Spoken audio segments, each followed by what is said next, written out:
B'Simana Tava, ce Shabbat Be'ezrat Hashem, on va reprendre à nouveau la lecture de Hamisha Homshe Torah. On va commencer par Parashat Bereshit. Alors Parashat Bereshit parle en premier surtout sur le Inyan de la Emouna que chacun doit avoir en Akadosh Baruch Hu, en voyant la création du monde. Comment Akadosh Baruch Hu, il a fait cette belle créature et il était présent derrière chaque étape et détail du monde. Maintenant, aujourd'hui, on va parler d'un point très important et qui a laissé énormément de traces sur la vie de tous les jours. C'est l'histoire de l'arbre de la sagesse.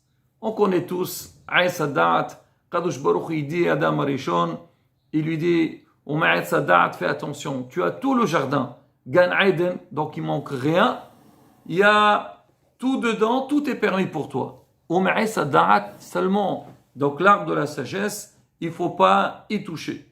Hachem, il a ses comptes, c'est lui le patron, il ne faut pas toucher, on ne touche pas.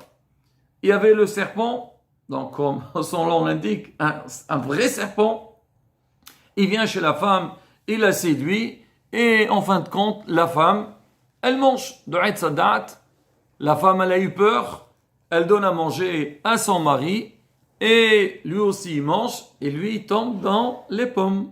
Bon, de Aït Sadat, pour chacun, ce qu'il dit, c'est quoi? Donc le fruit, la Gemara le rapporte, mais bon, il y a des gens qui disent la pomme, c'est pas la pomme. Bon, en tous les cas, l'homme, donc lui aussi il a trébuché, et là, Hachem, ça l'a énormément contrarié, et donc il a maudit l'homme, la femme et le serpent.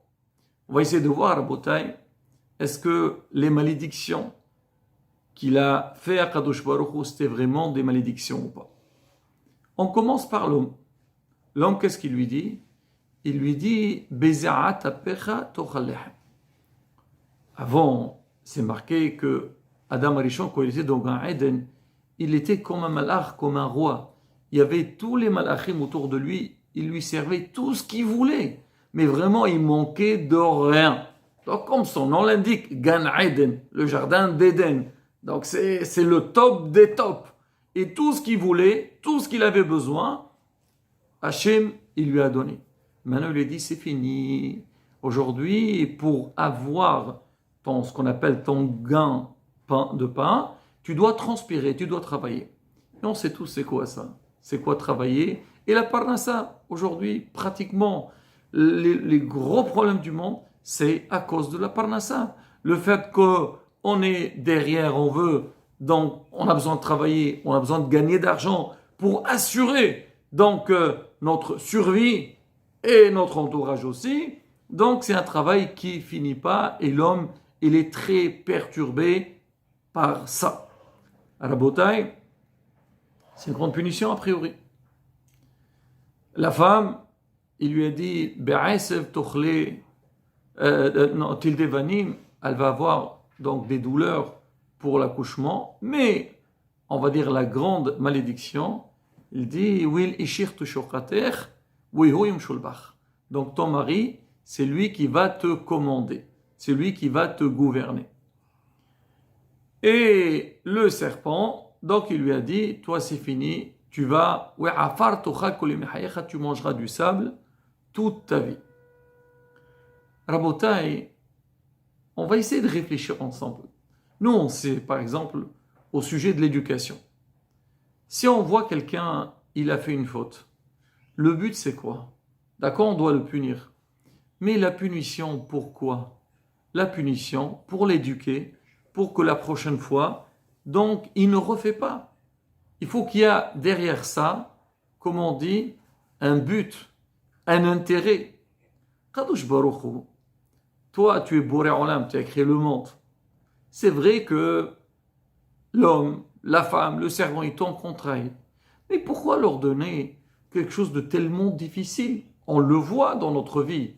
On voit combien l'homme, il doit lutter pour avoir sa parnassa. C'est pas quelque chose de facile.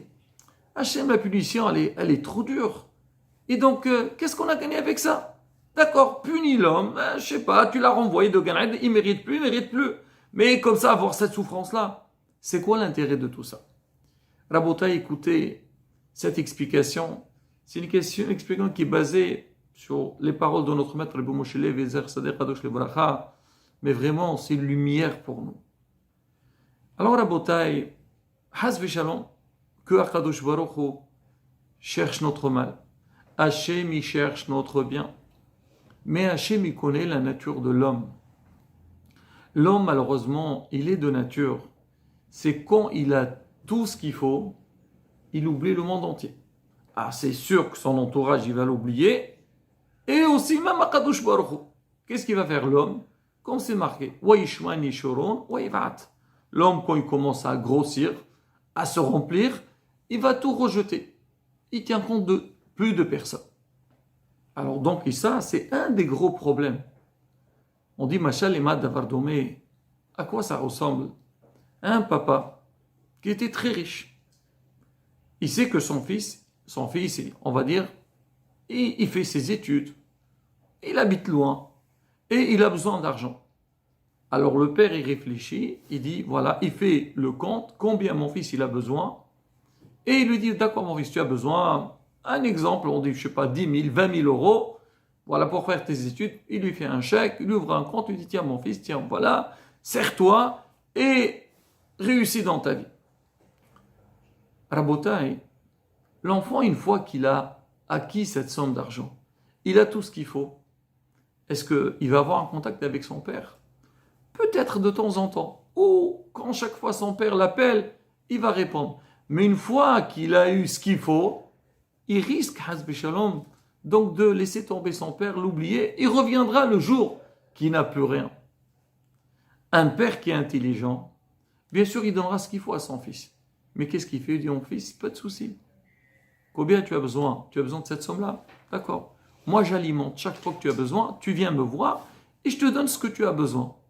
Qu'est-ce qu'il a gagné avec ça, le père? Il a gagné qu'il a gardé contact avec son fils. Son fils, il sait que tous les jours, à venir chez papa, Hazbe Shalom, quand le fils il vient demander à son papa, c'est pas une honte. Au contraire. Ton père, qu'est-ce qu'il veut, lui? Il fait tout pour toi, ton père. Donc, ce qu'il a gagné, ce monsieur, cet homme intelligent, c'est qu'il a su garder ce lien avec cette personne, avec son fils. Ça veut dire, l'enfant, même s'il va venir un jour, mais c'est du quotidien. Donc chaque jour, il va venir le voir. En même temps, il va voir son fils. Il va voir comment il est en train d'avancer, comment il est en train d'évoluer, lui transmettre ce qu'il a besoin. Et c'est ce qu'Hachem, il a voulu. Akadosh Baruch Hu, il a dit à l'homme, il a dit, moi, tu sais, jusqu'à maintenant, c'est moi qui ai assuré. Mais je veux te demander que toi, tu vas travailler, tu vas être intermédiaire, mais c'est toujours moi qui va donner. Quand l'homme, il va travailler, qu'est-ce qu'il va faire à tout moment? Hachem, s'il te plaît, donne-nous parnassa tova. À Kippour, quand on a vu Mekeno, alors on veut parnassa tova mzoumenet. Amen! Tout le monde crie. Parce qu'on lève les yeux vers Akadosh Baruch Hu. Ça veut dire, on sait tout le temps, pour gagner notre pain, pour gagner notre vie, on a besoin de faire appel à Akadosh Baruch Hu. Et c'est ça un peu le sens de la tefila. On va demander. Ça fait qu'Akadosh Baruch Hu, en vérité, quand il a puni l'homme, il lui a dit, en fait, il ne l'a pas rejeté. C'est au contraire. Hachem, il a fait un système de manière que toujours l'homme va garder ce lien avec Akadosh Baruch Hu et il ira dans son chemin. Et on le voit, Rabotai, un homme qui a la Yirat Hashem, il pratique Torah et Mitzvot, il a la Emunah Shlema, il a confiance en Akadosh Baruch Hu. Tout marche pour lui, tout réussit pour lui. Et parce qu'on dit le lien de bitachon, ça c'est pas une punition, c'est une grande bracha. Vis-à-vis de la femme, il a dit, ton mari, il te gouverne. C'est quoi le but? La femme peut dire, hey, j'ai envie d'avoir ma liberté, moi, ça veut dire quoi? Je dépends de lui et tout. Bon, aujourd'hui ça se discute, mais malheureusement, ça se discute chez ceux qui n'ont pas compris. Mais la femme qui a compris, elle sait c'est quoi le respect de son mari. Bien sûr, toujours, comme on dit, il y a l'amour mutuel, donc s'entraider, mais bien sûr. Mais bon, on revient sur Hava. Pourquoi Hachem il a dit oui, monsieur le bar?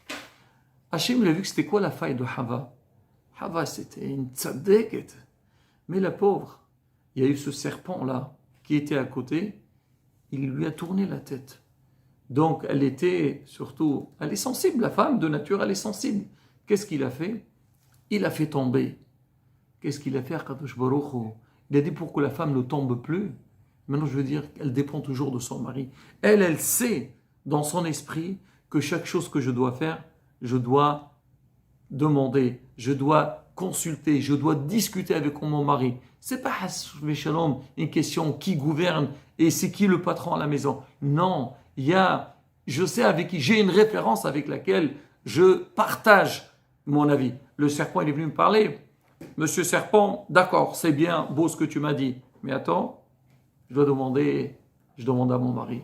Je vais voir qu'est-ce qu'il pense mon mari. Et là, si jamais c'était le cas, Haval serait parti voir Adam al-Shah, il dit, mais qui sera Charles de serpent? Fais attention, il ne faut pas l'écouter. Et Arav, il a dit, la femme, il y avait un serpent, il a fait tomber. Aujourd'hui, le monde, il est plein de serpents. Combien doit faire attention et faire vraiment être, comme on dit, attaché avec son mari, faire attention, de ne pas tomber entre les mains des autres.